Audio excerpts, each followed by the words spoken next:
Noong unang panahon sa lupain ng Israel, may digmaan. Ang mga tao ay nabubuhay sa takot at pangamba dahil sa patuloy na labanan. Naglalaban ang mga Israelita at mga Filistino. Ang bawat araw ay puno ng ingay ng mga espada at sigawan ng mga mandirigma. Ang kampeon ng mga Filistino ay isang higanteng mandirigma, si Goliath ang pangalan. Siya ay kilala sa kanyang lakas at tapang. Araw-araw, lumalabas si Goliath sa kampo nila. Ang kanyang presensya ay nagdudulot ng takot sa lahat ng nakakita sa kanya. Hinahamon niya ang mga Israelita. Walang sinuman ang naglalakas loob na lumaban sa kanya. Sino ang lalaban sa akin? Walang sinuman ang makakapantay sa aking lakas. Ako si Goliath, ang mandirigma ng mga Filistino. Ako ang pinakamalakas at pinakamatapang sa lahat. Lumabas kayo at harapin ako. Ipakita ninyo ang inyong tapang. Malakas ang boses ni Goliath. Dumadagundong sa buong lambak. Ang kanyang mga sigaw ay parang kulog na naririnig sa malayo. Nakakatakot ang kanyang mga salita. Ang bawat isa ay nanginginig sa takot sa tuwing siya ay magsasalita. Ang mga Israelita ay takot na takot. Ang kanilang mga puso ay puno ng pangamba at pag-aalinlangan. Paano sila lalaban sa higanteng ito? Sino ang maglalakas loob na harapin ang napakalaking hamon na ito? Araw-araw, takot ang mga Israelita. Parang bangungot ang hamon ni Goliath, kahit ang pinakamatapang na mandirigma ay ng lakas ng loob. Sino ba naman ang makakaharap sa higanteng yan? Halos 10 talampakan ng taas. Lumilindol kapag naglalakad. Unti-unting nawawalan ng pag-asa ang mga Israelita. Para silang mga ibong nakakulong, takot na takot lumaban. Kahit ang hari nila si Saul ay wala ring magawa, natakot din siya. Isang araw, isang binatilyong si David ang pangalan ng dumalaw sa mga kapatid niya.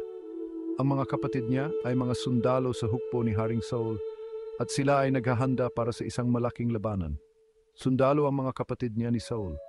Sila ay matapang at malalakas, handang ipagtanggol ang kanilang bayan laban sa mga kaaway. Si David ay isang pastol, maliit at bata pa. Bagamat siya ay hindi isang mandirigma, siya ay may malaking puso at malalim na pananampalataya. Pero malakas ang pananampalataya niya sa Diyos. Narinig niya si Goliath, ang higanteng Filisteo na nagbabanta sa kanilang bayan. Nakita niya ang takot ng mga Israelita. Ang mga sundalo ay nanginginig sa takot dahil sa laki at lakas ni Goliath. Hindi ko kayang panoorin na yurakan ng higanteng yan ang bayan ko at ang Diyos. Hindi ako papayag na ang Diyos ko ay hamakin ng isang higante. Alam kong mas makapangyarihan ang Diyos kaysa sa kahit anong higante. Ang pananampalataya ko sa Kanya ay mas malakas kaysa sa takot ko.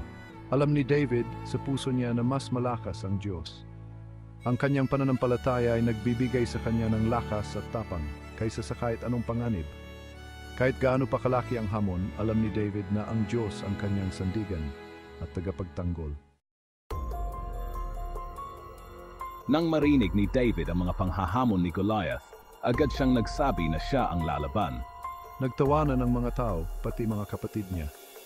Paano lang isang batang pastol sa higanteng mandirigma? Pero desidido si David. Huwag kayong matakot. Ang Diyos ang makakalaban sa higanteng yan. Kahit nag-aalangan, pumayag si Haring Saul. Ibinigay niya kay David ang kanyang damit, pandigma, pero hindi kasya. Kaya naman hinarap ni David si Goliath gamit lang ang tungkod, lambanog at 5 bato na galing sa sapa. Hindi natakot si David kay Goliath. Tumakbo siya palapit sa higante habang iniikot ang lambanog. Isang bato lang ang binato niya. Tumama ito sa noo ni Goliath. Bumagsak ang higante. Patay na. Ang tagumpay ko ay hindi lang tagumpay ng isang pastol. Tagumpay ito ng panampalaya laban sa takot. Pinatunayan nito na ang Diyos ay hindi tumitingin sa panlabas na anyo, kundi sa kalinisan ng puso. Ang kwento ni David at Goliath ay inspirasyon sa ating lahat. Ito ay isang paalala na kahit gaano kalaki ang ating mga problema, may paraan upang malampasan ang mga ito.